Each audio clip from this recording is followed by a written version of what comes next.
Huwag na tayo maging bihag ng isang buwan. Kasi hindi lang naman kaming mga kontraktor ang nakikinabang dito.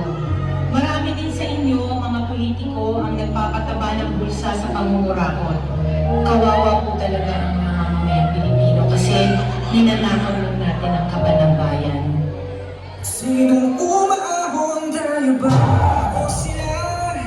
Mga ngiti nila habang nakakabog ka pa sa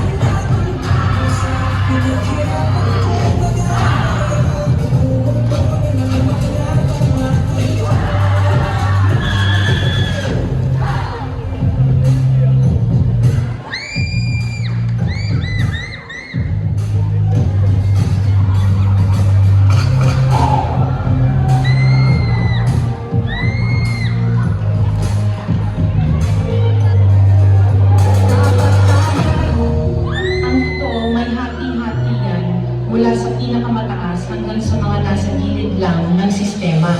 Sa patuloy ng pagdinig sa Senado, sino ang proyekto ng gobyerno? 491 projects. Dapat na tama ba din natin ginagawa paulit-ulit na lang ito ang ating simula. Simula na simula, bakit walang natatapos at nasa bakit natin yung pagkaswelas ng sapatos. Ilang beses na ako, ilang beses na ako. Bakit natin subukan at tulungan at lumahangin sa limit na matagal na natin pasapapayan.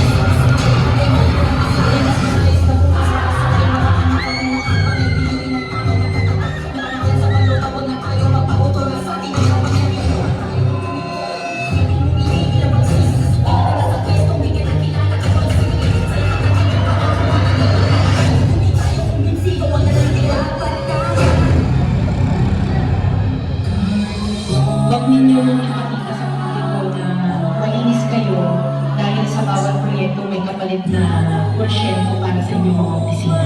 Tingnan ninyo rin ang mga pangalan na nakaupo ngayon at lalo na sa mismong mga nagpapalakad ng gobyerno.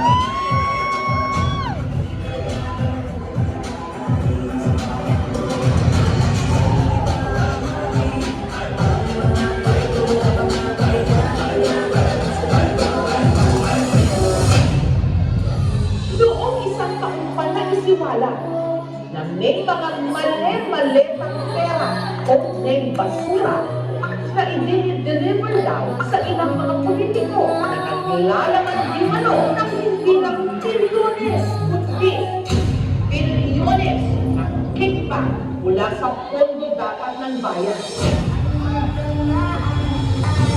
Nakakabal ng maging mahirap.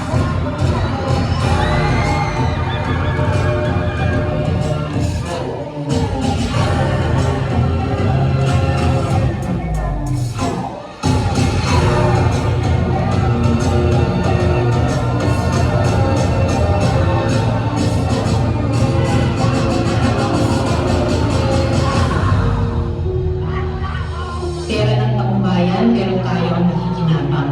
Hindi ba tayo nahiya? Ang mga mahihirap mas lalong naghihirap. Kaya tama na ang pangungurakot